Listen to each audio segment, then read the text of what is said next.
You had all of those claims yesterday. Now you've got new claims today that we just reported. These guards were taking cash in hand while also claiming JobKeeper payments and also taking guests out to supermarkets and 7-Elevens and what have you. I mean, what do you make of all of that?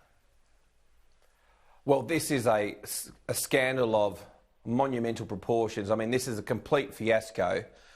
And not one single minister in Daniel Andrews' government here in Victoria has taken responsibility for this fiasco, whether that be the Police Minister Lisa Neville, the Health Minister Jenny Mikakos, the Jobs Minister Martin Bakula, or indeed the Premier Daniel Andrews. I mean, there are allegations that security guards were bonking those in quarantine.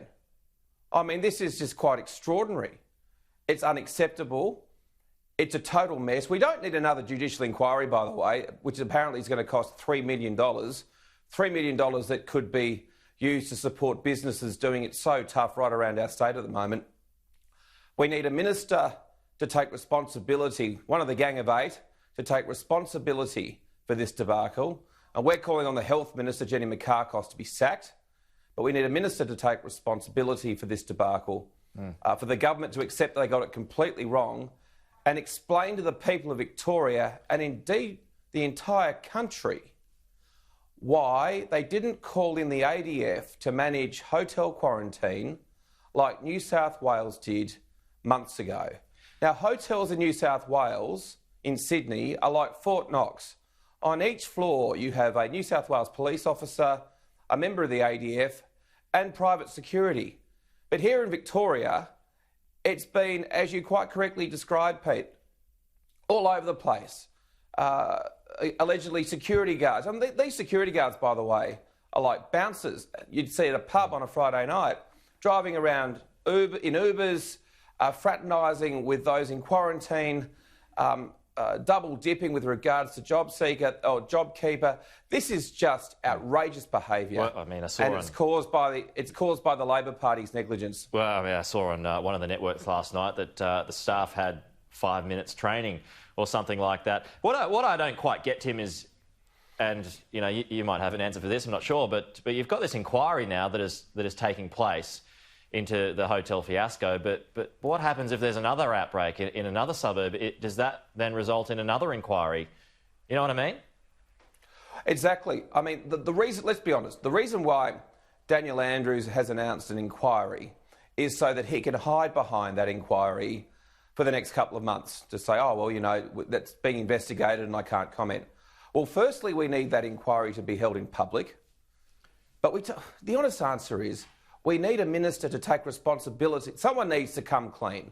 Admit that it was them who made this decision to not call in the ADF and to use essentially pub bouncers to undertake the security. Who is this company? I mean, they are right to use private security firms. You know, companies are allowed to do that. But is the blowtorch being applied to this joint?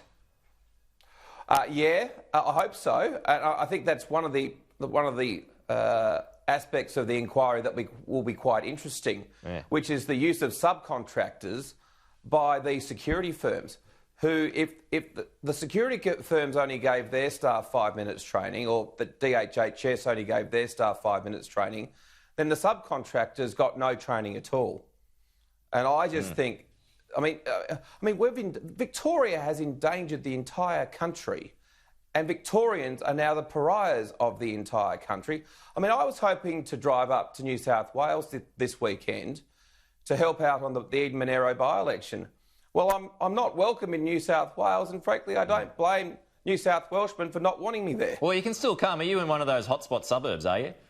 No, I'm not, but I suspect a Victorian-plated vehicle wouldn't be met with too much joy at the border. Yeah, you might be right about that. So we had something similar here in Sydney, the Ruby Princess fiasco. I'm sure you're aware of that. I mean, it resulted in all kinds of problems. No one wanted to take ownership. It was a massive political hot potato. So is it Melbourne's, Ruby Princess? Is anyone actually taking ownership of this?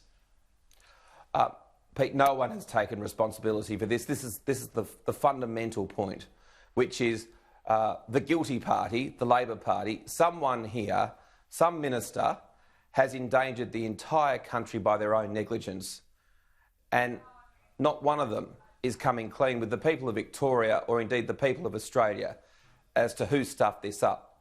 Now, the buck stops with the Premier. He didn't even front the media yesterday.